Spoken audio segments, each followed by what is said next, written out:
मैं आप सभी का स्वागत करती हूँ आज के इस मंच पे। आज गीतांजलि एकल काव्य पाठ के दूसरे सत्र में इस वर्चुअल मंच पे उपस्थित सभी विद्वज्जनों को मेरा अभिनंदन, नमन और आप सभी का स्वागत। आज इस मंच से डॉक्टर कृष्ण कन्हैया जी अपनी कविताएं हमें सुनाएंगे। डॉक्टर कन्हैया पेशे से जनरल प्रैक्टिशनर हैं और बर्मिंघम में कार्यरत हैं। मैं संक्षिप्त में डॉक्टर कन्हैया के विषय में जरूर कुछ बताना चाहूंगी।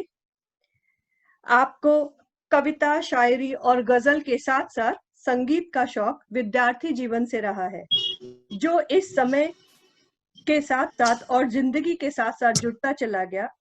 आप बचपन में तुकबंदी करते थे, पर नियमित रूप से लिखना कॉलेज के दिनों में आपने शुरू किया, जो सन 1995 में इंग्लैंड आने के बाद भी निरंतर जारी है। विदेश आने के बाद अपनी संस्कृति का गर्व, अपने संस्कार की गरिमा, अपने गांव की शुद्ध सौंधी खुशबू और अपनी मातृभूमि से अनवरत लगाव आपकी अंतरात्मा को ज्यादा उद्वेलित करती रहती है, जिसकी झलक आपकी कविताओं में महसूस होता है। आपकी रचनाएं बहुत सराही जाती हैं। भारत में युववाणी और बर्मिंघम के एक्सेल रेडियो से आपकी गजलों का प्रसारण भी हुआ है। पटना की दैनिक पत्रिकाएं और रांची के मेडिकल कॉलेज से भी आपकी कविताएं प्रकाशित होती रही हैं।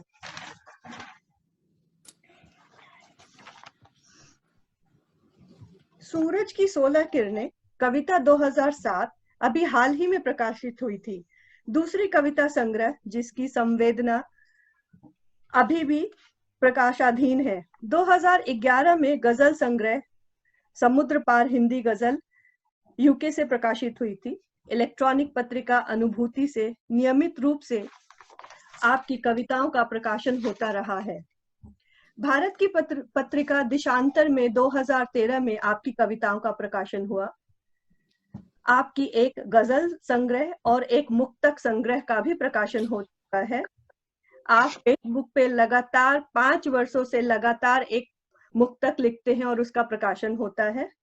आप गीतांजलि बहुभाषीय साहित्यिक संगठन से पिछले 5 वर्षों से जुड़े हैं और उसके जनरल सेक्रेटरी भी हैं। अब मैं ज्यादा समय नहीं लूंगी और डॉक्टर कृष्ण कन्हैया जी को आमंत्रित करती हूँ कि आए और हमें अपनी रचनाएं सुनाएं। डॉक्टर कृष्ण कन्हैया। धन्यवाद राखी, धन्यवाद कृष्ण कुमार जी। यूके से हमारे गीतांजलि के सारे सदस्यगण और भारत से जुड़े हुए आशीष कंदवे और प्रमोद कुमार, मैं आप लोग का बहुत बहुत आभारी हूं कि मुझे आप लोगों ने ये मौका दिया कि मैं एकल काव्य पाठ कर सकूं। मेरे पास 25-30 मिनट का समय है, तो मैं चाहूंगा कि हर विधा में कुछ कुछ चीज आपको सुनाऊं। एक दो मुक्तक, उसके बाद मैं एक दो हास्य व्यंग की कविताएं सुनाऊंगा, एक दो गजल और कुछ कविताएं जो थोड़ी संवेदनशील कविताएं हैं वो मैं सुनाऊंगा। तो शुरुआत करते हैं। मैं करता हूं एक दो मुक्तक से। ये मुक्तक जो है वो आदमी के ऊपर लिखा हुआ है कि आदमी की भावनाएं कैसे बदलती हैं उस पर है कि वो जैसे ही समृद्ध हुए, अपने आचरण में गिद्ध हुए, लोगों को नोचते हैं अकारण, लोगों को नोचते हैं अकारण, वो आदमी रहे हैं सिद्ध हुए। क्या बात। एक और है जिंदगी पर ही कविता कि ये मुक्तक है कि कभी माँ की तरह तंग करता रहा, कभी माँ की तरह तंग करता रहा, कभी रंगो गुलाल उमंग करता रहा, भीड़ से महफूज रख कर जिंदगी मैं खालीपन से जंग करता रहा। और एक और मुक्तक है पेश कि घमंड वाली मोटी चादर सिरहाने को दंश देगा, घमंड वाली मोटी चादर सिरहाने को दंश देगा, घुटने से नीचा पैडहन पैरों से जुड़ के अंश देगा, ऊंची उम्दा सोच से जिस्म का निषेचन हो तो, निषेचन मतलब फर्टिलाइजेशन, तो ऊंची उम्दा सोच से जिस्म का निषेचन हो तो आगे की मानव जात मुस्तकबिल को वंश देगा। एक और मुक्तक देखिए कि संतोष से उत्तम कोई घर नहीं होता, संतोष से उत्तम कोई घर नहीं होता, विश्वास से नीचे कोई जड़ नहीं होता, प्रयास की उंगलियां भले ही चार हो। मुट्ठी से जोड़ने की कोशिश की है कि प्रयास की उंगलियां भले ही चार हो, दबंग अंगूठे का कोई पड़तर नहीं होता। और अब मैं एक पुरानी कविता सुनाने जा रहा हूं। ये करीबन 24-25 साल पुरानी है, जिसका शीर्षक है पुरानी चीजें। इस पे दो कविता मैंने लिखी है, एक जो है वो बिल्कुल गंभीर कविता है और दूसरी कविता इसी का हास्य रूप है। मैं चाहूंगा कि दोनों आप लोग सुने और इसका आनंद लें। कि पुरानी चीजें, पुरानी चीजों से तुम्हारा प्यार आदतन था। ये पत्नी को संबोधित करके लिख रहे हैं कि पुरानी चीजों से तुम्हारा प्यार आदतन था, मैं अवगत भी था इन बातों से, क्योंकि देखा था तुम्हें हरदम सहेजते समेटते इन चीजों को, मसलन पुरानी बिंदी, टूटी चूड़ियां, बदरंग सिंदूरदानी, पांव की उतारी बिछिया, बच्चों के छोटे बड़े कपड़े, छठी का कजरौटा, नन्ही उंगलियों की अंगूठी, राक्षस जानवर का मुखौटा, अपने मुंह दिखाई के गहने, मेरी शेरवानी, टोपी और कोल्हापुरी चप्पल, जयमाल वाले सूखे सहेजे हार और हल्दी के छींटे वाले बिहोती बनियान और नेकर, और यहाँ तक कि छोटे छोटे पुर्जों पर तुमको जल्दी जल्दी में लिखे हुए आत्मीय संदेश। मैं नतमस्तक हूँ, तुम्हारी इन भावनाओं की कद्र करता हूँ, कभी अस्वस्थ भी रहता हूँ कि मेरा समावेश भी तुम्हारी जिंदगी में हमेशा हमेशा बना रहेगा, क्योंकि, और यही इसी से अंत होता है कि क्योंकि मैं भी तो तुम्हारे लिए एक पुरानी चीज जैसा ही हूं। और ये कविता है पुरानी चीजें। इसमें इसकी थोड़ी आपको इसकी थोड़ी बैकग्राउंड आपको बता दूं कि एक बार मेरी पत्नी ने कहा कि मैं सारी चीजें घर की बदल दूंगा, सोफा, डाइनिंग टेबल, बिस्तर, सब कुछ मैं बदल दूंगा। तो यही थॉट वहीं से आया कि कैसे इसको हम समेटे हास्य व्यंग में। तो इसका शीर्षक है पुरानी चीजें। मेरी पत्नी की सोच में लचक आ गई है, या सच कहूं तो सनक आ गई है कि सारी पुरानी चीजें मैं बदल दूंगी और उनकी जगह उम्दा नई चीजें लूंगी। सिलसिला शुरू हुआ तो ऐसा लगा कि जलजला शुरू हुआ, एक एक करके चयन हुआ, पुराने की जगह नए का आगमन हुआ। सोफा, मेज, डाइनिंग टेबल, पलंग, कारपेट, वॉलपेपर सब खंगाले गए। Kitchen cupboard, washing machine, dish washer सब के सब बदल डाले गए। उनके इस उत्साह के बीच अपनी विवशता समेटे किसी तरह जीता रहा। पुरानी चीजों के छूटने का जहर नई बोतल में किसी तरह भरकर पीता रहा। पर हद तो तब हो गई जब एक दिन उन्होंने दबी जुबान में मेरी तरफ भी इशारा किया। पर हद तो तब हो गई जब एक दिन उन्होंने दबी जुबान में मेरी तरफ भी इशारा किया और फिर हाव भाव से तथाकथित बदलाव का मुजाहिरा किया। उनके इस संभाव से थर-थर कांपने लगा था मैं। इस उम्र में कहाँ जाऊंगा यह सोचकर हाँफने लगा था मैं। पत्नी को मेरी स्थिति पर शायद दया आ गई। उनकी बातों से ढाढ़स बंधा, उनकी पेशकश भाग गई। बोली, क्योंकि यह आपका मामला है इसलिए अपनी फितरत में थोड़ा बदलाव करूंगी। आपको बाहर फेंक दूंगी और बदल कर दूसरा नहीं लूंगी, क्योंकि नकारा चीजें बदलनी नहीं चाहिए। बल्कि समय पर ठिकाने लगनी चाहिए।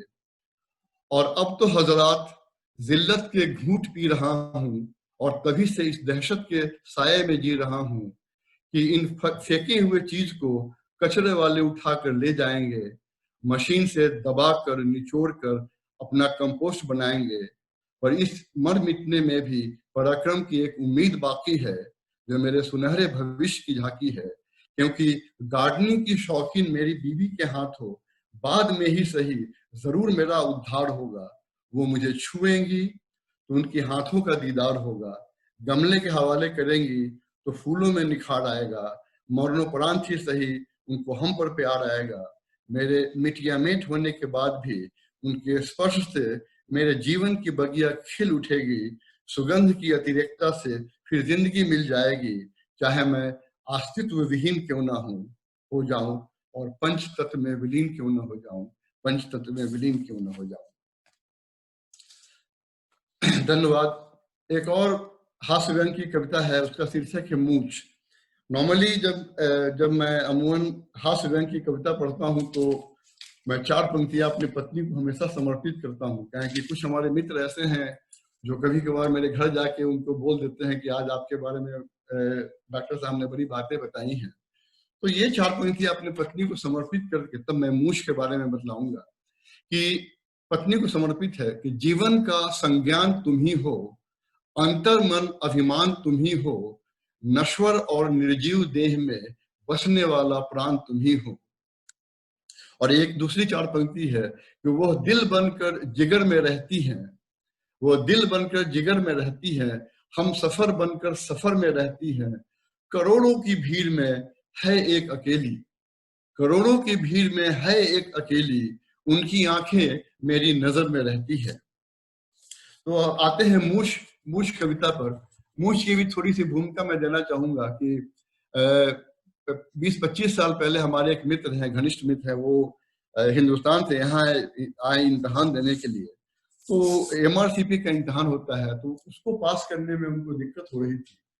तो किसी ने उनको बताया कि आप अगर अपने मूछें कटवा लें तो इससे बढ़िया इंप्रेशन बनता है और आपको पास करने में आसानी हो। और इसी सिलसिले में वो मेरे घर पे आया तो मेरे दोनों बच्चों ने उनको बिना मूछ के देखा तो बिल्कुल हंसने लगे। और मेरी पत्नी ने कहा कि देखिए मूछ कटा के कितने अच्छे लगे। तो इसी बात से इस तथ्य इस हास्य व्यंग की रचना का जन्म हुआ कि मूछ, अपनी मूछ पर शान है मुझको, बचा रखा है गुमान है मुझको, आईने में देख कर ताव देता हूँ, अकेले में अक्सर भाव देता हूँ।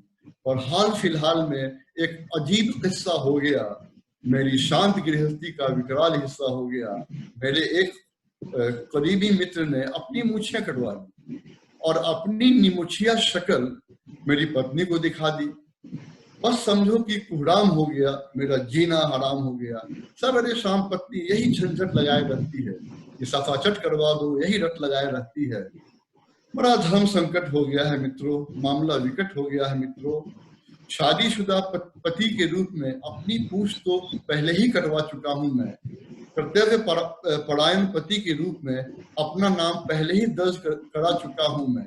पर मूछ कटवाने का आदेश सुनकर कलेजा मुंह को आ गया और मेरे अंदर के सोए मर्द को अंदर तक जगा गया। पूरी ताकत लगाकर ना कर दी, मूछ नहीं कटवाऊंगा मना कर दी। और आप समझ सकते हैं भैया क्या हुआ होगा मेरा हाल।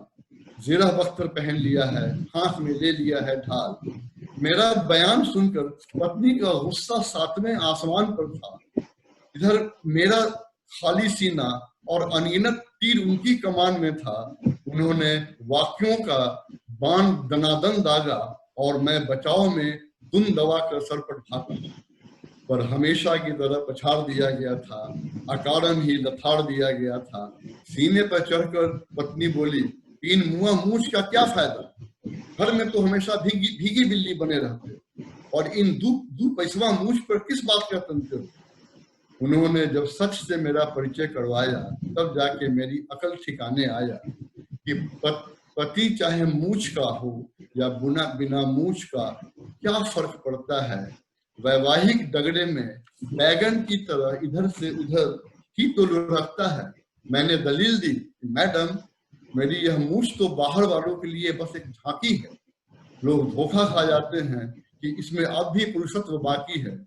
खैर, मेरी पत्नी ने इस हृदय वेदना का वजन रखा, मूछ की स्वीकृति देकर इस गरीब का मन रखा, और अभी तक भैया मैं उन्हीं शर्तों के साये में जी रहा हूँ, घुटन वाली जिंदगी के सरमाए में जी रहा हूँ। गृहस्थी ऐसे बिताता हूँ, उनका आदेश बजाता हूँ कि घर में आपको निमुछिया ही रहना होगा, रोज उनकी शान में कुछ न कुछ कहना होगा। तभी तो मेरी सारी कविताएं लुगाई पर ही केंद्रित रहती है। मंगलाचरण पत्नी प्रशंसा से प्रेरित रहती है। और अंत में यह सार है कि भैया यह नहीं कि बस यह मेरी हकीकत है, आप भी अपने घर जाओ, आपकी भी यही फजीयत है। मुझे उम्मीद है मेरी इस व्यथा में आप अपनी भी छाप देखोगे, मूछ मुड़वाने वाला अपने घर में भी वार्तालाप देखोगे, तो मेरी तरह आप भी ईश्वर से गुहार लगाओगे, तो आप भी मेरी तरह ईश्वर से गुहार लगाओगे कि मूछों की सही हकदार तो पत्नियां हैं, तो ये मुआ मूछ हम पतियों को क्यों दिया है, ये मूछ हम पतियों को क्यों दिया है।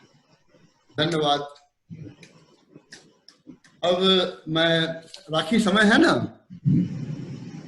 जी भैया, बहुत समय है अभी। अब मैं 3-4 जो कविताएं हैं, जो कुछ गंभीर कविताएं हैं, वो मैं चाहूंगा आप लोगों से बांटना। उसमें पहली कविता है, उसका शीर्षक है व्यावहारिकता। व्यावहारिकता मानवीय शब्दकोश में लिखा एक ऐसा शब्द है जिसका जिक्र समाज के मुख्य पृष्ठ के साथ साथ किताब के हर पन्नों पर हो तो बेहतर है। व्यावहारिकता मानवीय शब्दकोश में लिखा एक ऐसा शब्द है जिसका जिक्र मानव के मुख्य पृष्ठ के साथ साथ किताब के हर पन्नों पर हो तो बेहतर है, क्योंकि शब्द की सार्थकता का मान उसके दैनिक जीवन में नियमित इस्तेमाल से है, और व्यावहारिकता का सही अर्थ उस शब्द के रोजाना व्यवहार से है, उस शब्द के रोजाना व्यवहार से है। दूसरी कविता है सत्ता।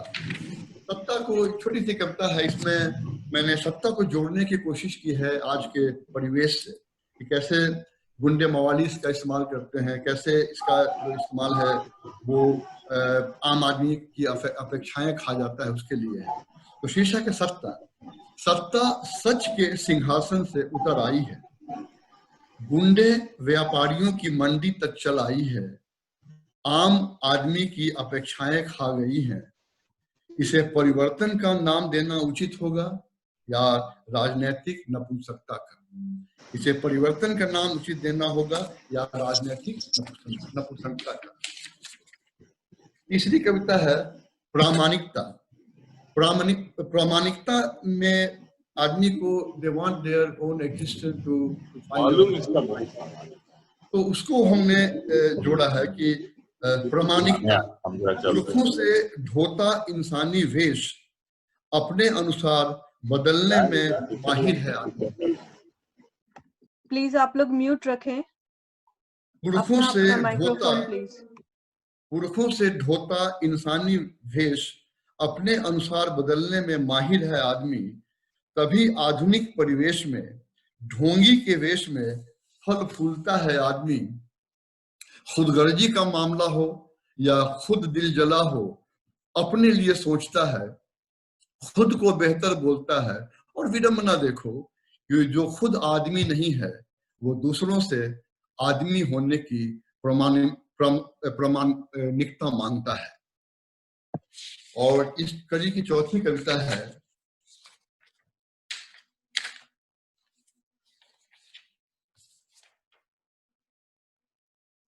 विश्वास।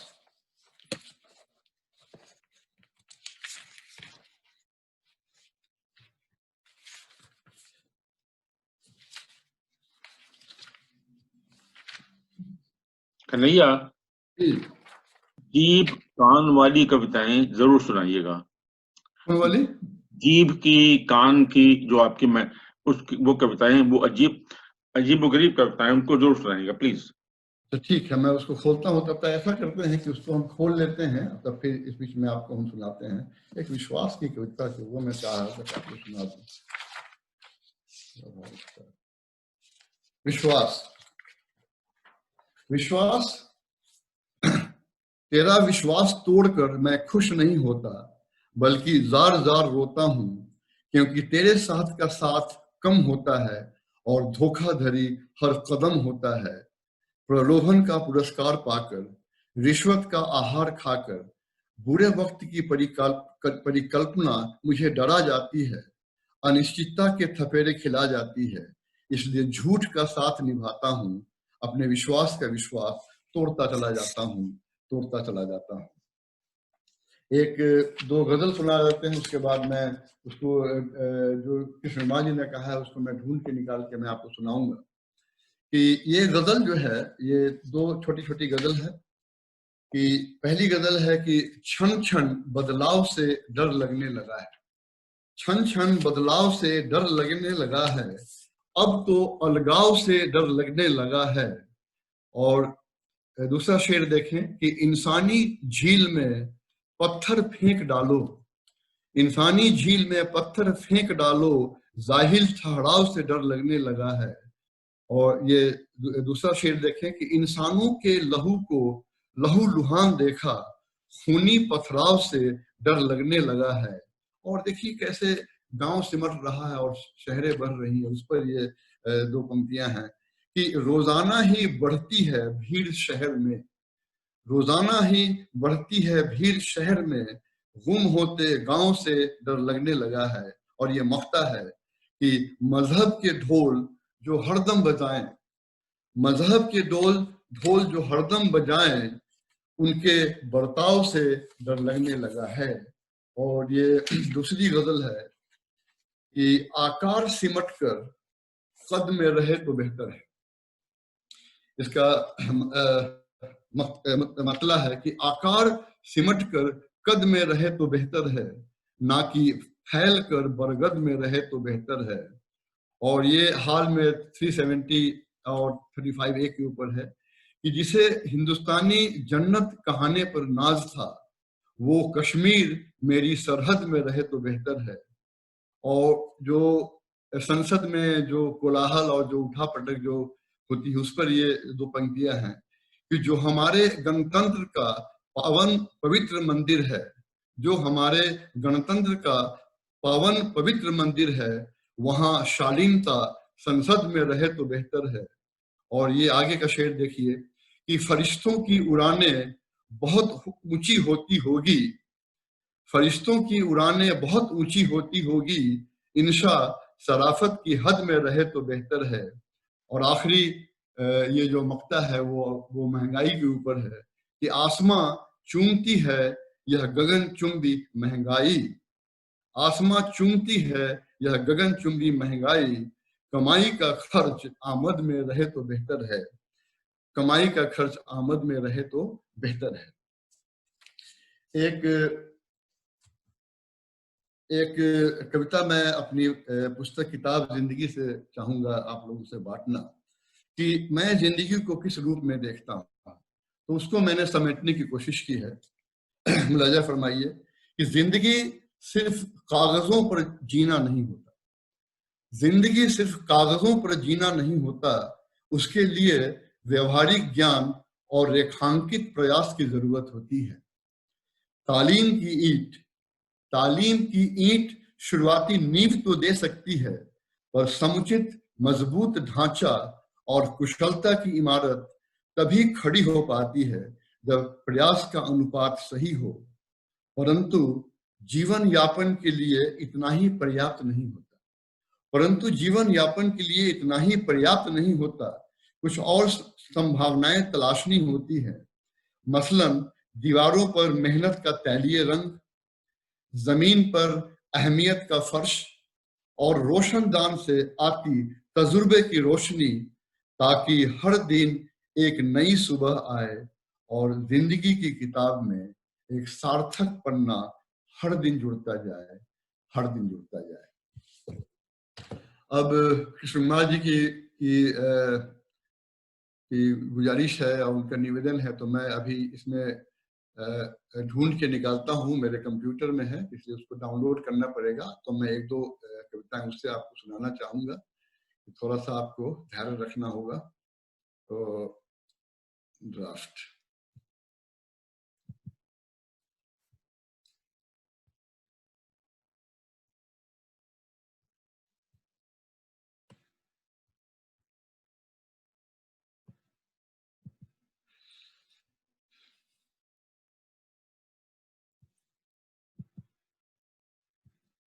एक मिनट, बस वैसे निकाल ही लिया है आपको।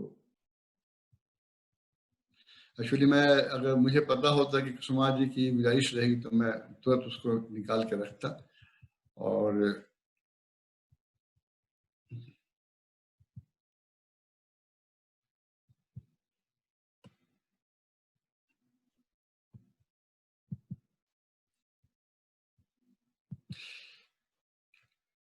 बस कुसुमा जी, आपने वो कान और दूसरी कौन सी कविता कही थी आपने?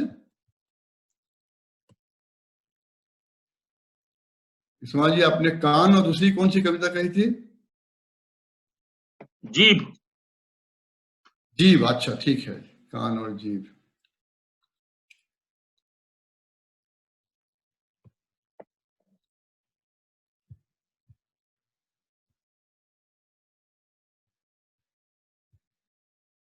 कन्हैया नहीं मिलती तो छोड़ दीजिए, टाइम जाया हो रही है। आगे कुसुमा जी मिल गई है।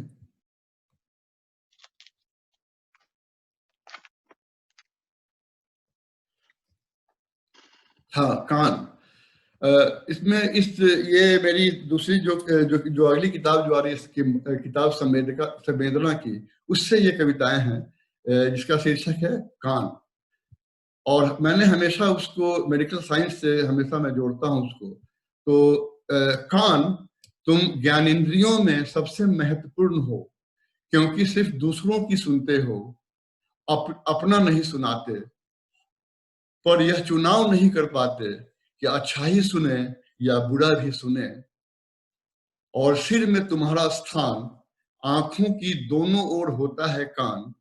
शारीरिक रचना की दृष्टि से भी है महत्वपूर्ण, क्योंकि मगज के दोनों तरफ के तारों को एक सुर में जोड़ता है। तभी तो सारी बातें सुनने के बाद निचोड़ता है, मतलब की बातें दिमाग के पास रख छोड़ता है और अनर्गल बातें दूसरे कान से निकाल देता है, दूसरे कान से निकाल देता है। और दूसरी दूसरी जो कविता कृष्णकुमार जी ने कही है, उसका शीर्षक है जीव। और नहीं, जुबान, एक्चुअली जुबान नाम से है, तो मैं उसको आपको सुनाता हूँ, बस आ ही गई है। जुबान। जुबान भौतिक दृष्टि से मांसपेशियों से बनी शरीर का एक अंग है, जिस पर त्वचा का कवच चढ़ाकर उसे एक ज्ञानेंद्री बनाकर तालुओं के बीच स्वतंत्र घुमाया जाता है। कभी खाने, कभी चिढ़ाने के काम लाया जाता है। शब्द चबाना, अफसोस जताना और दिमाग के आदेश का उद्गार भी करना इसके कामों में शामिल है। कभी कैंचियों से इसकी तुलना की जाती है, तो कभी यह दिल की बातें चुपचाप की जाती है। कभी यह आग उगलती है तो कभी भाग भी चलती है। कभी सांस को स्वर बनाती है तो कभी सांस पर भी बनाती है। चिल्लाने से रोने तक में इसका काम है, तभी तो शरीर के बाजार में इसका दाम है। परंतु इसे बिल्कुल खुला छोड़ने की हिमाकत अंगराज भी नहीं कर पाता है, और इसकी चपलता का खामियाजा दोषमुक्त शरीर भी नहीं भर पाता है। तभी तो इस स्वतंत्र औजार को, तो इसमें 4 पंक्तियों में मैंने समेटने की कोशिश की है कि जुबान का क्या महत्व है। तभी तो इस स्वतंत्र औजार को तालुओं के बीच दबाकर, दांतों की चारदीवारी में कैद कर, ओठों के ताले लगाकर नियंत्रित करने की कोशिश की जाती है, नियंत्रित करने की कोशिश की जाती है।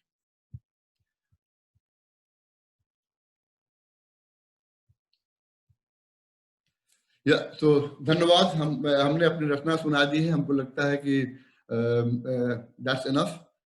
तो मैं अब राखी से गुजारिश करूंगा कि वो आगे का प्रोग्राम को आगे बढ़ाएं।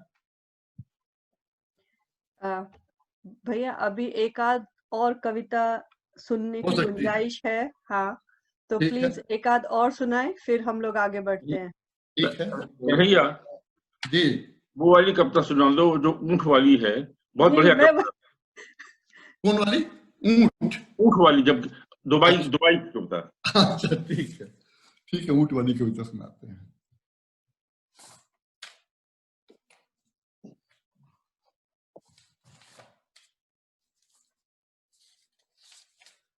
ये इसका शीर्षक है ऊंट की सवारी। थोड़ी सी आपको भूमिका दे दूं कि मैं और मेरी पत्नी, हम लोग अपने 25th एनिवर्सरी में हम लोग गए हुए थे दुबई। तो वहां एक ऊंट की सवारी होती है, जीप सफारी होती है, उसमें ऊंट की सवारी वो करवाता है और ऊंट पे बिठा के दोनों साइड में आपको उठा के वो घुमाता है। तो ऐसा था कि हम लोग के बीच में वजन का बैलेंस गड़बड़ था, तो बेचारा पहले उठ नहीं पा रहा था। फिर उसने कुछ भार मेरी पत्नी के साइड में डाला, लेकिन उसके बाद भी वो ऊंट उठा नहीं। वो ऊंट उठा नहीं तो उस ऊंटवान ने उसको काफी ज्यादा कान में था, बहुत ज्यादा परेशानी किया, लेकिन उठ ही नहीं रहा था। सारे ऊंट उठ गए, ये ऊंट उठने को तैयार ही नहीं हुआ। फिर वो उठा, लेकिन इस कहानी से, इस घटना से हमको एक दिमाग में आया कि आखिर वो ऊंट क्यों नहीं उठा।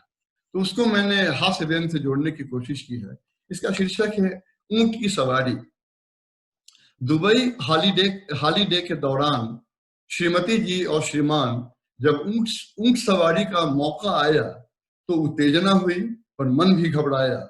उभर खाबर पीठ पर बैठने का डर, और ना बैठूं तो हंसेगा सारा शहर।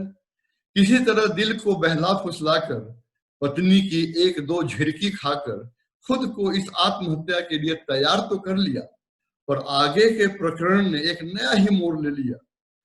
ऊंट मुझे देखकर जोर जोर से चिल्लाने लगा और ना की मुद्रा में लगातार सर हिलाने लगा। ऊंटवान ने उसकी अनदेखी कर दी, सीट पर मुझे बिठाकर कमर की पेटी कस दी। मेरे दूसरी तरफ मेरी पत्नी बैठी थी, जो अपने साहस पर बेअंदाज ऐठी थी, और एक मैं था कि डरा सा मुंह लेकर, अपना उदास मरा सा मुंह लेकर सर झुकाया बैठा था। मेरा चेहरा बेजान मूर्छित मरीज के जैसा था। सारे के सारे ऊंट अपनी दोनों सवारियों को लेकर बेलाग खड़े हो गए, पर मेरी सवारी वाला ऊंट ना उठने की जिद पर अड़ा रहा।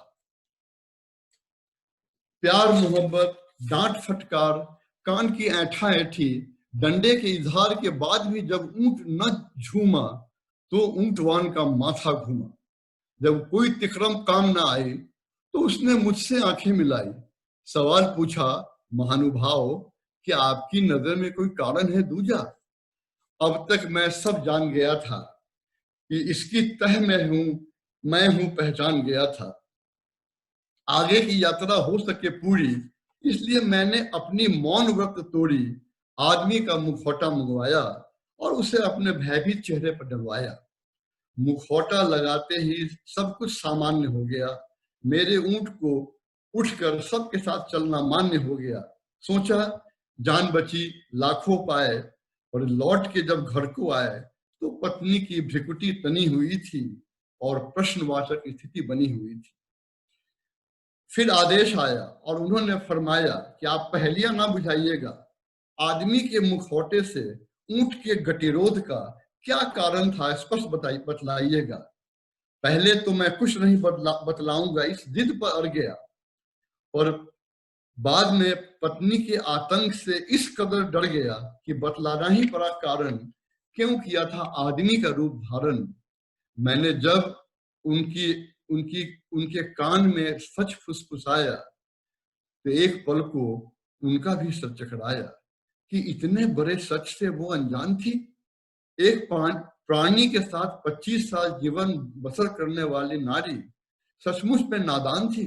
मैंने कहा कि उस ऊंट ने यह भांप लिया था, मेरे चेहरे पर चिन्हित टट्टू की पीड़ा को नाप लिया था, इसीलिए उसने ना कर दी, बिठाने से मना कर दी।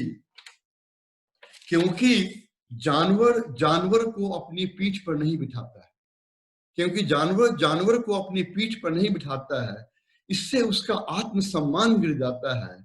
इसलिए मैंने आदमी बनने का ढोंग कर लिया था, अपने घर वाले चरित्र को तज कर कुछ पल ही सही आदमी का कैरेक्टर स्ट्रॉन्ग कर लिया था। अब मेरी पत्नी की आंखों में खुशी के आंसू और दिल में संतोष भरे भाव थे। उन्हें गर्व था कि दिन रात जानवर की तरह खटने वाला पति के हृदय में दया वाले बर्ताव थे। अब मेरी पत्नी की आंखों में खुशी के आंसू और दिल में संतोष से भरे भाव थे। उन्हें गर्व था कि दिन रात जानवर की तरह खटने वाले पति के हृदय में दया वाले बर्ताव थे, और एक तरफ इनके शरीर को जाकर जानवर का दर्जा हासिल था। तो अब ये 4 पंक्तियां अंत में है कि एक तरफ इस शरीर को जानवर का दर्जा हासिल था जिसका खटते रहना मुस्तकबिल था, और दूसरी तरफ इस शख्स के पास दया से भरा हुआ एक दिल था जो लोगों की प्रशंसा के काबिल था, राखी और है समय? भैया एक बिल्कुल छोटा सा 3-4 लाइनों का। ठीक है, तो 4 पंक्तियां मैं एक और सुना दूं कि मैं रूह को जिस्म से हटाने की सियासत नहीं करता। ये मुक्तक है कि मैं रूह को जिस्म से हटाने की सियासत नहीं करता, मुनाफा देखकर मैं रिश्तों की वकालत नहीं करता, दिल से लगा लेता हूं तरपती चीज को अपना समझकर। दिल से लगा लेता हूं तरपती चीज को अपना समझकर। कौन कहता है मैं टूटे दिल की हिफाजत नहीं करता,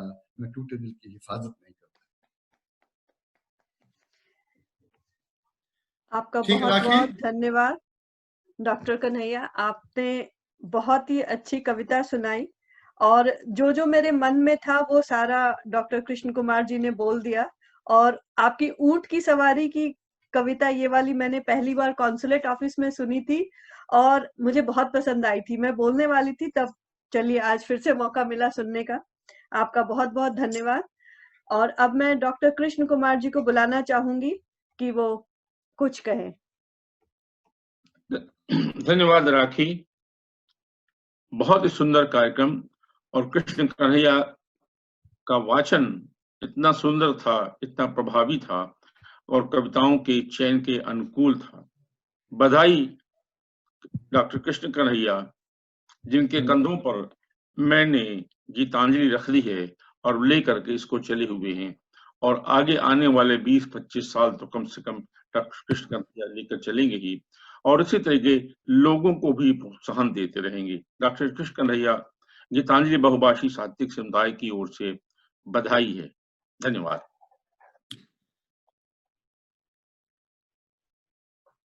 राखी, कुछ अगर लोग कमेंट से या कुछ प्रश्न चाहते हैं पूछना तो उनको मौका देना चाहिए। जी, अब मैं चाहती हूँ कि अगर कोई भी डॉक्टर कन्हैया जी से बात करना चाहते हैं, कुछ टिप्पणी करना चाहते हैं, कुछ प्रश्न पूछना चाहते हैं, तो प्लीज एक एक करके आए। राखी, मैं कुछ कहना चाहती हूँ। जी स्वर्ण जी। तो बीच में ले आओ राखी, जो whoever asking he should be coming in the middle. Yeah. Kanhaiya ji, बहुत सुंदर आपका पाठ था, और आपने उसमें दर्शन भी था, चिंतन भी था, हास्य व्यंग्य भी था, जीवन के खट्टे मट्टे अनुभव और राजनीति के दाव पेच, सभी कुछ था। और मुझे ये बड़ा अच्छा लगा जो आपने कहा है कि विडंबना तो देखो जो स्वयं आदमी नहीं है, वो दूसरे को आदमी बनाना चाहता है। बहुत बहुत धन्यवाद।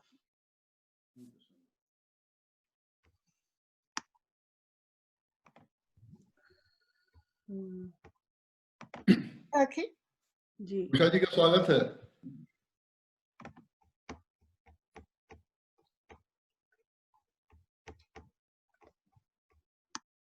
हेलो। हाँ जी, नेक्स्ट कोई और? कोई आप जो पूछना चाहती हैं वो हाथ उठाएं ताकि रमा जी आइए प्लीज। रमा जी नमस्कार, आप म्यूट हैं।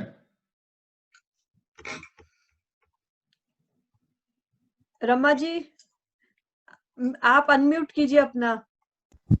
मेरी आवाज आ रही? जी। नमस्कार। अभी आ रही है? हाँ, आ रही है। अच्छा, मुझे आपकी इसमें से आधी तो पहले सुनी हुई थी। मुझे आपकी 4 लाइनों वाली अच्छी लगी जो आपने 2-3 सुनाई, और मुझे आपकी वो जीभ और कान वाली भी अच्छी लगी, और गजलें जो आपने 2 सुनाई वो दोनों मुझे अच्छी लगी। तो आपको धन्यवाद। धन्यवाद ब्रह्मा जी। आशीष बुलाओ, राखी, आशीष जी राशीष जी, नमस्कार सभी उपस्थित महानुभावों और डॉक्टर कृष्ण कुमार जी को चरण स्पर्श, कृष्ण कन्हैया जी को सादर प्रणाम, सभी मित्रों को प्रणाम, यथोचित यथा योग्य अभिवादन। बड़ा ही शानदार कार्यक्रम आप लोगों ने शुरू किया है, जिसमें एक कवि अपनी कविताओं का पाठ तकरीबन आधा घंटा तक करते हैं और अपने पसंद की कविताओं से श्रोताओं को श्रोताओं का रसास्वादन कराते हैं, उनको कविता के रस में डुबोते हैं, निकालते हैं। और कवि अगर कृष्ण कन्हैया जैसा हो, जिसके पास करुणा से शुरू होकर के लोकतंत्र, राजतंत्र से लेके ऊंट की सवारी तक, डेजर्ट तक की आपको यात्रा करा दे, यानी दर्शन से लेकर के, और दर्शन एक वो जिसे हम फिलॉसफी कहते हैं और दर्शन एक वो जिसे हम देखना कहते हैं। तो कविता आप सुना नहीं रहे थे, आप अपने शब्द बिंबों से हमें कविता दिखा रहे थे। मैंने भी की सवारी कर ली। तो ये बड़ा शानदार है। लेकिन एक ही चीज है कि चूंकि मेरे पास भी मूंछ है, इसलिए मैं जरा डर गया। मैंने कहा ये ऐसी भयानक टिप्पणी कर रहे हैं और मेरी मूंछ तो आपसे बड़ी है। मेरी कुटाई तो आपसे बहुत ज्यादा हो रही होगी। पर ये एक बहुत ही अच्छा कार्यक्रम है। भारत में भी इस तरह का एक कार्यक्रम, आप लोगों में से कुछ लोग उनको जानते होंगे, डॉक्टर दिनेश मिश्र करके एक बहुत बड़ी शख्सियत थे। वो जनरल मैनेजर हुआ करते थे टाइम्स ऑफ इंडिया में और एक उत्कृष्ट साहित्यकार, ज्ञानपीठ के चेयरमैन रहे। उन्होंने हु आई एम करके एक सीरीज शुरू किया था। वो इंडिया इंटरनेशनल सेंटर पे हर महीने के दूसरे सोमवार को होता था और उसपे एक कवि को बुलाया जाता था जो अपनी कविता और अपनी कविता यात्रा, आपने सृजन कैसे किया, उस सृजन की प्रक्रिया की चर्चा यहाँ पे नहीं की।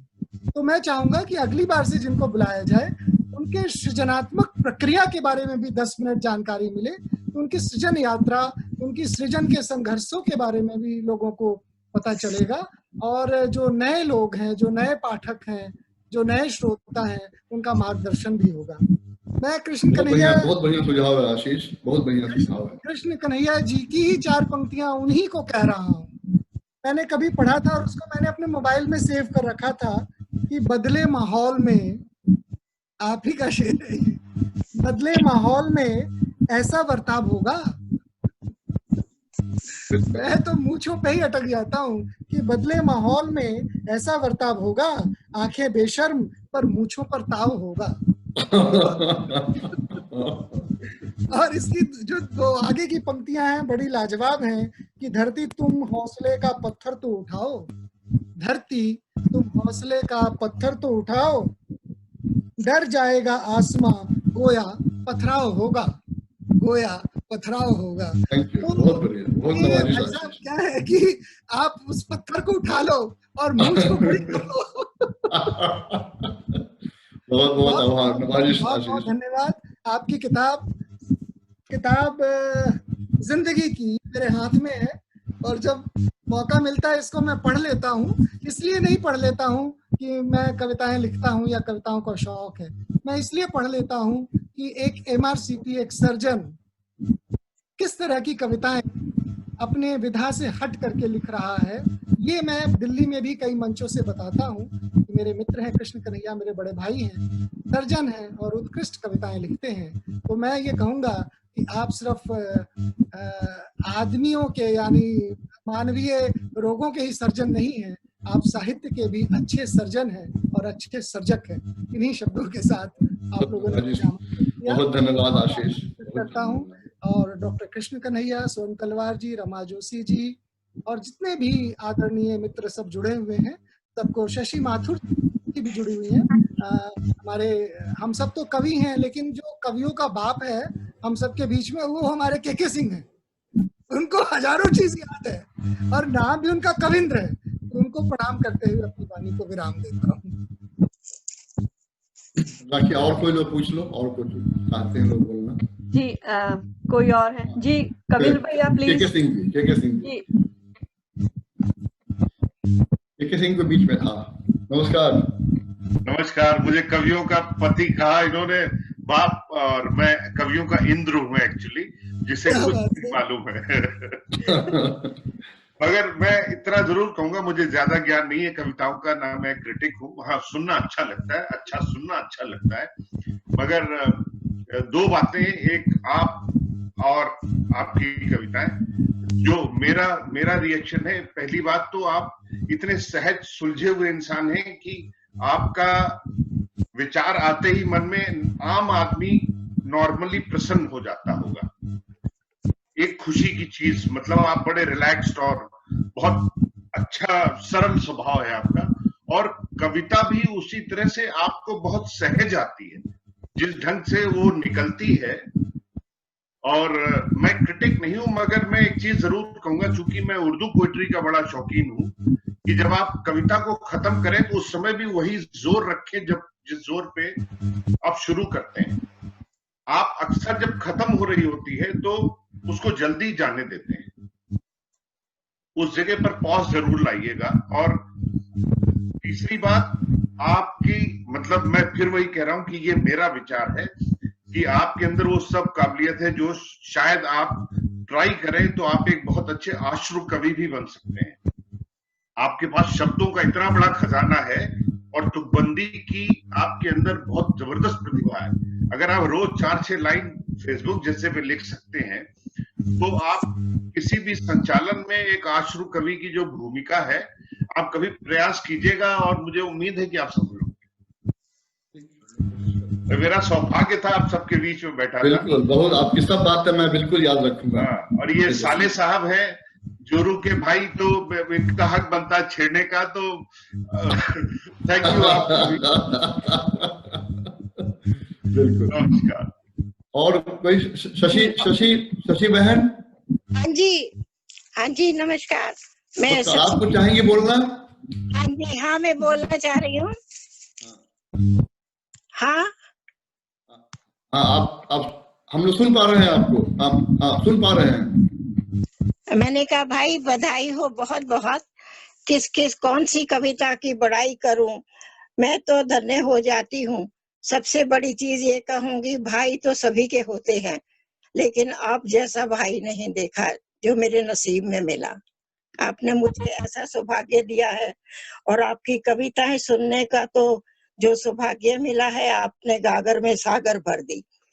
और जो मुझे जिस पॉइंट ने भाव विभोर करा है, वो है कि मैं टूटे हुए दिल की हिफाजत करता हूँ।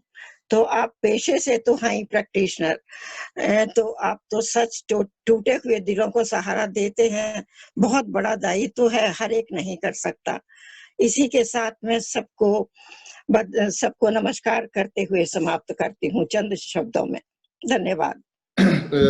शशि जी के बारे में, शशि बहन हमारी बड़ी बहन है, और आपको विश्वास नहीं होगा कि 2-3 साल से जब से मेरी इनकी पहचान हुई है, एक दिन भी इनसे नागा नहीं हुआ जब हमको ये सुप्रभात लिख के नहीं भेजती, एक दिन भी नहीं। तो ये इनका समझिए कि मेरे ऊपर वरद हस्त है, हमको छोटा भाई की तरह मानती हैं। और हमको, हमारी एक बड़ी बहन दिल्ली में रहती है, और शशि बहन बिल्कुल मेरी बड़ी बहन की तरह यहाँ है, हमको स्नेह इनसे मिलता है। बहुत बहुत नवाजिश आपका। आनंद जी। हेलो। उषा जी कुछ चाहती हैं बोलना? हाँ बिल्कुल, तो कहाँ मैं म्यूट करूँ, यही नीचे है ऊपर? राखी उषा जी को ले आओ जी। हाँ नमस्कार उषा। आपकी कविताएं बहुत अच्छी लगी, और 2 चीज उभर कर आई। उसमें कुछ पुराने नैतिक आग्रह तो हैं ही, लेकिन नए नैतिक आग्रहों का भी थोड़ा जिक्र है। और कविताएं बहुत स्मूथली चली जाती हैं कि उनको समझने के लिए बहुत ये नहीं करना पड़ता है। कुछ तो आप बताते भी गए, लेकिन ऐसा भी है कि कुछ कविताएं बड़ी जटिल होती हैं, तो खैर वो तो ऐसी जगह शायद पढ़ी जाए पहले से बैठ करके उसका कुछ किताब हो, लेकिन मंच पर पढ़ी जाने वाली कविताओं में आपकी कविताएं बड़ी अच्छी हैं और हास्य रस का भी कुछ है सभी कविताओं में करीब करीब, और मुझे बहुत अच्छी लगी। खासकर जो आपने आखिर में 4-5 कविताएं पढ़ी, मुझे याद नहीं रहता इसलिए कोट नहीं कर सकती, लेकिन बहुत अच्छी थी। उसमें एक दुबई वाली कविता भी बहुत अच्छी थी, और उसमें जो थोड़ा सा सरकास्टिक एक व्यंग है, वो उसकी सारी खूबी यही है कि वो मनुष्य का मुखौटा पहन लेता है, और तो उसको जो कहने का तरीका है वो बहुत अच्छा है। बहुत अच्छा प्रोग्राम है, और इसका सबसे बड़ा फायदा मुझे भी है कि बहुत नवाजी सोचा भी यहाँ। और मैं शशि नाम था आपका भी जो पहले आई थी मेरे, तो उनसे भी मुलाकात हुई थी, और आप सभी से मुलाकात हुई, रमा जी से सभी का बड़ा अच्छा लगा कि सबसे मुलाकात भी होती है इस प्रोग्राम में, और सबकी बातें सुनते भी हैं। ये भी है, ये अच्छा है कि हर एक आदमी को, मुझे तो आज पहली बार Zoom पे मौका मिला कि मैं बोल रही, तो मुझे बहुत अच्छा लगा, और आगे से मैं भी तैयार हो गया आपकी बोलने के लिए। ठीक है, नमस्कार सबको, नमस्कार। Thank you. प्रमोद साहब, प्रमोद पांडे जी, प्रमोद साहब जुड़े हैं, प्रमोद पांडे जी।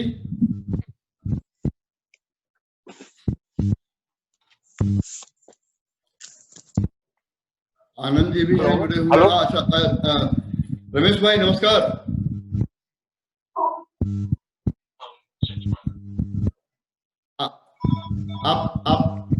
आप म्यूट हैं, अनम्यूट कर लें।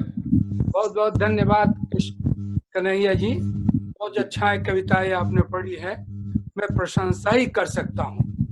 मैं भी सिंह साहब की तरह लिखने में बहुत सूक्ष्म नहीं हूँ, लेकिन आपने ये जो कार्यक्रम शुरू किया है आपने, ये बहुत ही अच्छा कार्यक्रम शुरू।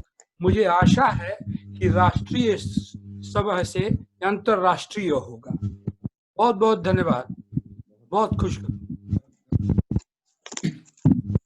मंजू मैम, मंजू भाभी, बस हम यही कह रहे हैं कि आप जैसे हर रस में कविता लिखने वाले बहुत कम होते हैं, आप अनोखे कवि हैं। धन्यवाद। प्रमोद साहब, प्रमोद पांडे साहब। जी सर नमस्कार। नमस्कार, आपका स्वागत है मुंबई से। जी धन्यवाद सर, धन्यवाद। आप ज्वाइन किए, मैं चाहूंगा कि आप कुछ अपने विचार दें। जी, आप तो हमारे मंच से अंतर्राष्ट्रीय कवि सम्मेलन में आप 2 बार जुड़ चुके हैं, और 2 बार हुआ हम लोगों का शायद। हाँ, 2 बार हुआ, 2 बार मीटिंग हुई हमारी। तो आपकी कविताएं, मतलब इतनी शब्दों की गहराई है उसमें कि काव्य रचना करने वाला ही उसको समझ सकता है, और इसी का परिणाम है कि आप अंतर्राष्ट्रीय स्तर पर 2 बार हमारे कार्यक्रम में शामिल हुए, और जो आयोजक थे और जो श्रोतागण थे उन्होंने काफी आपकी सराहना की है, आपकी कविताओं की सराहना की है, और उन्होंने ये मतलब आगे चल करके लोग और सुनना चाहते हैं, और उनका कहना है कि इसी प्रकार का आयोजन जो है हर महीने में 1 बार होना चाहिए। तो मैंने उन्हें आश्वस्त किया है कि नहीं, हम जरूर रचनाकारों को जोड़ेंगे एक मंच पर और लोगों को हम सुनेंगे। कुल मिलाकर के आपकी रचनाएं बहुत ही अच्छी हैं, और इसी का परिणाम है कि जो प्रवासी रचनाकार की 2 पुस्तकें आ रही हैं, जिनमें आपकी रचनाएं प्रमुख हैं, और उन रचनाओं को दोनों पुस्तकों में समाविष्ट किया गया है। तो और दूसरा, जो आपने एक संगठन बनाया है, लोगों को जोड़ करके रखा है, वो तो काबिले तारीफ है। उसी का नतीजा है कि आज 14 लोगों की कविताएं इन प्रवासी पुस्तकों में आ रही है। तो सर, इसी तरह से आपका योगदान अपेक्षित है कविता के क्षेत्र में, हिंदी साहित्य के क्षेत्र में। निश्चित ही ये रचनाएं आगे चल करके भविष्य में विद्यार्थियों के काम में आएंगी, रिसर्च करने वालों के काम में आएंगी, और मैं तो बस संक्षिप्त में यही कहूंगा कि सचमुच आपकी रचनाएं बहुत ही अच्छी हैं, जितनी तारीफ की जाए उतनी कम है। धन्यवाद। थैंक यू प्रमोद साहब, बहुत बड़ी। और अंत में आप कुछ और कोई लोग? मैं डॉक्टर साहब, मैं जो असली बात कहना चाहता था वो नर्वस हो गया तो मैं कह नहीं पाया आपसे। हाँ। आपकी अगर कोई कविताओं की एनालिसिस करे इसी आधे घंटे की, तो अगर खुदा ना खास्ता आप शादीशुदा ना होते तो आप इतना लिख नहीं पाते। तो मुझको ऐसा लगता है कि आप चूंकि हास्य व्यंग वाले हैं और ऐसे कवियों के एक्सप्रेशंस बड़े इंपॉर्टेंट होते हैं, तो मेरा अनुरोध है कि आप अगली बार सपत्नी बैठें और उनके सामने ये पढ़कर ये साहस करके दिखाइए कि आप इसी उत्साह से, इसी जोश से आप कविताएं पढ़ सकते हैं। तो आप कभी स्टेज पे नहीं लाते। मैं चाहता हूं कि जब आप ऐसे व्यंग को पढ़ें तो आपकी पत्नी सामने हो और हम सब आप दोनों को देखें। बिल्कुल। देखिए, जब मैं पत्नी के सामने हमारी कुछ कविताएं होती हैं तो खाली अंतर ये होता है कि मैं उस समय एक की जगह 2-2, 3-3 उनकी स्तुति में बात रखता हूँ। घर जाने पर हमारा बचाव होता रहे। ये चलेगा नहीं। मैं आपको कई साल से सुन रहा हूँ, इलावा आप कुछ नहीं बोलते ज्यादा, और हम लोग चाहते हैं अगली बार आप सब पत्नी साथ बैठकर आप सुनाइए। बिल्कुल, मैं कोशिश करूंगा कि मैं अपनी पत्नी को बगल में बिठाऊं। हालांकि खतरा तो है, लेकिन मैं कोशिश करूंगा। आनंद जी, आप कुछ चाहते हैं बोलना? कविंद्र जी की टिप्पणी को मैं आगे बढ़ा देता हूँ। हाँ, आशीष बोलो। लाल प्रसाद व्यास हुए थे, उन्होंने पत्नीवाद की शुरुआत की थी और सुरेंद्र शर्मा ने उस पत्नीवाद को पकड़ करके और न जाने कहां कहां कविताओं को पहुंचा दिया और बहुत सारा रुपया और बहुत सारा यश कमाया। तो मैं तो अब ये देख रहा हूं कि हमारे कृष्ण कन्हैया जी भी उसी पत्नीवाद को ही लेकर के आगे चल रहे हैं और उस परंपरा के नए वाहक के रूप में अब आप विश्व भर में प्रसिद्ध हो गए हैं कि आपकी कविताएं पत्नी पे आधारित होती हैं, पत्नी पे केंद्रित होती हैं, पत्नी से भयभीत होती है। तो आशीष, मैं इसमें एक बात जोड़ दूं कि मेरी करीबन जो हास्य व्यंग की कविताएं हैं वो लगभग लुगाई विशेषांक करके ही इसको मैं सोच रहा हूँ निकालने का। मैं आपका ये आपसे मैं बोलूंगा बाद में। करीब 60-61 कविताएं हैं इसकी। तो मैं कभी आपसे बात करूंगा कि कैसे इसको हम लोग आगे लेके बढ़े। और इसका सबसे पहले भोजपुरी ट्रांसलेशन करा लें, उसके बाद वो हिट हो जाएंगी। बिल्कुल बिल्कुल बिल्कुल। थैंक यू आशीष। आनंद जी, अंत में आप कुछ चाहेंगे बोलना?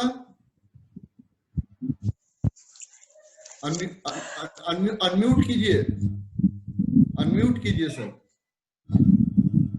स्वागत है। अनम्यूट कीजिए। हाँ, मेरी आवाज सुनाई पड़ रही है? हाँ, आ रही है। अच्छा, सारे मेरे सीनियर जूनियर्स और सारे जो श्रोतागण हैं, पाठक जन हैं, उनको मेरा नमस्कार। और कन्हैया जी से मेरी जान पहचान तकरीबन मैं कहूँ 42-43 सालों से है और इन्हीं के संसर्ग में आके मैंने भी कुछ हल्का फुल्का लिखना शुरू किया था।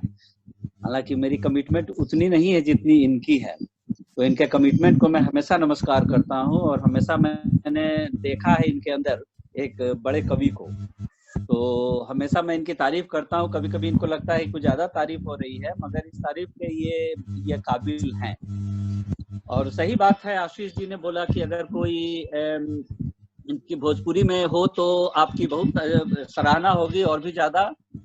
और आप इस मामले में खुशकिस्मत है सर कि भाभी जी ने आपको इतनी खुली छूट दे रखी है कि आप अपना वक्त अपने हिसाब से जी लेते हैं। काश ऐसा कुछ वक्त हमें भी मिलता। कोई बात नहीं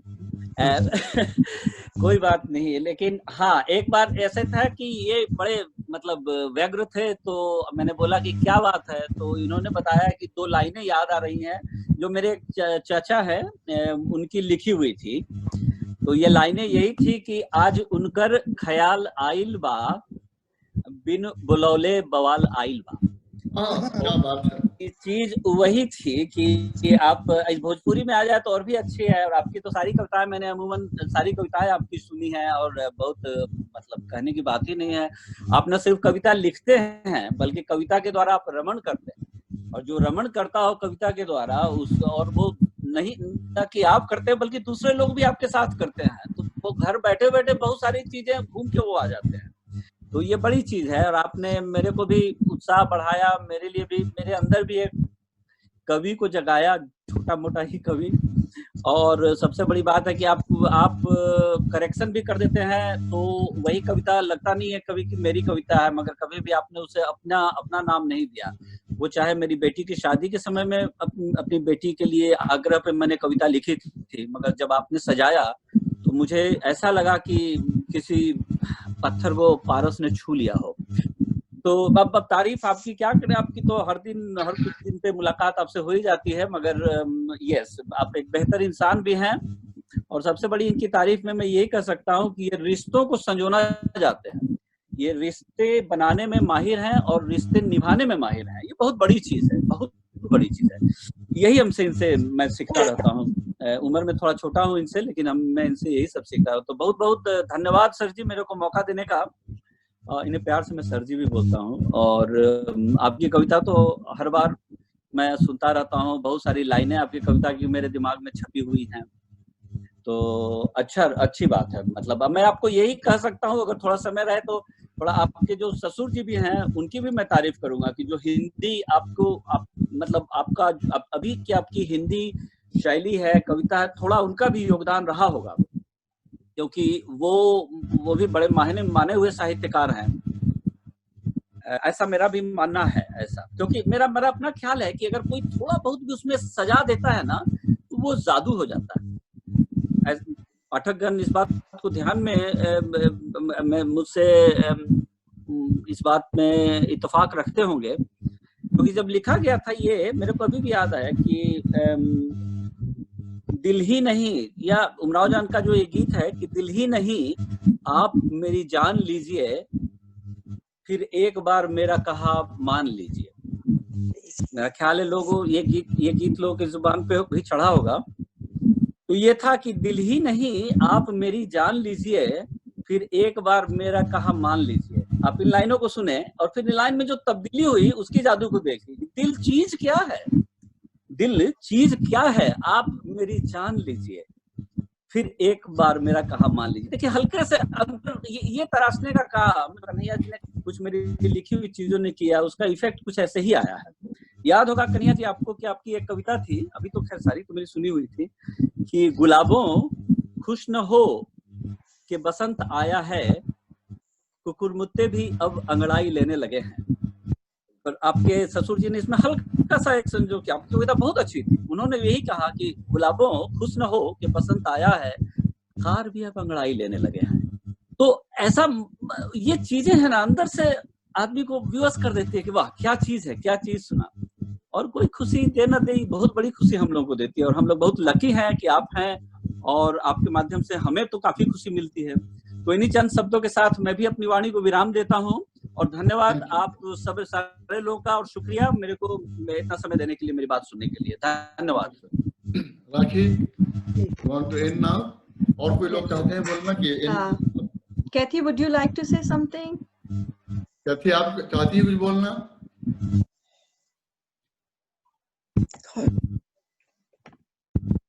Kathy, do you want to say something?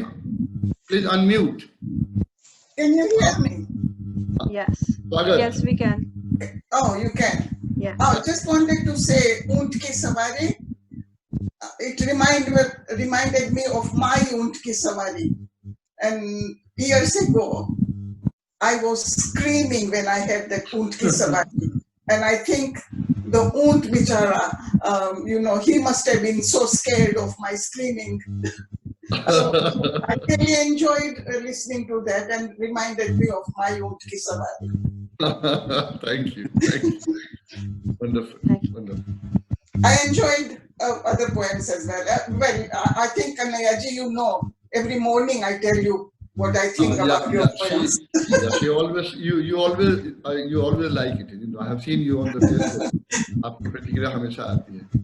तो ठीक है राखी, हम तो we have already. समय की समाप्ति हो रही है, तो डॉक्टर कृष्ण कन्हैया आपका बहुत बहुत धन्यवाद. आज हमें आप लोगों सभी को आपकी रचनाएं सुनने को मिली और आशा करते हैं कि आगे भी हम सुनते रहेंगे.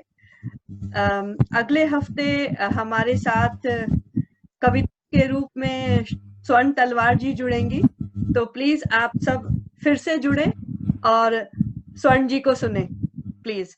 तो थैंक यू, आप सभी का बहुत आभार. कृष्ण कुमार अंकल जी का बहुत आभार, वो जुड़े और अभी तक हैं और वो अपना आशीर्वाद बनाए रखे हम सभी के ऊपर. और अगले हफ्ते हम लोग फिर इसी समय इसी कार्यक्रम में मिलते हैं स्वर्ण जी के साथ.